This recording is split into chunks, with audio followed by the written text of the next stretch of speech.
Now, speed is her only chance for survival.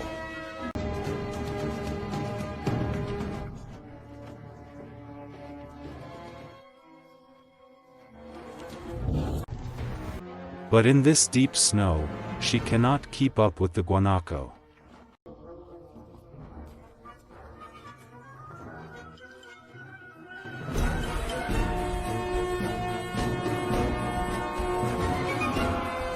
Today, she will go hungry.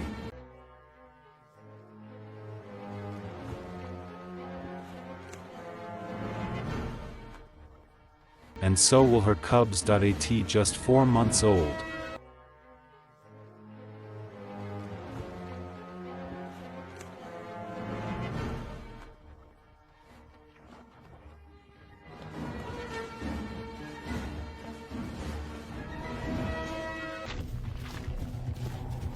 They depend entirely on their mother.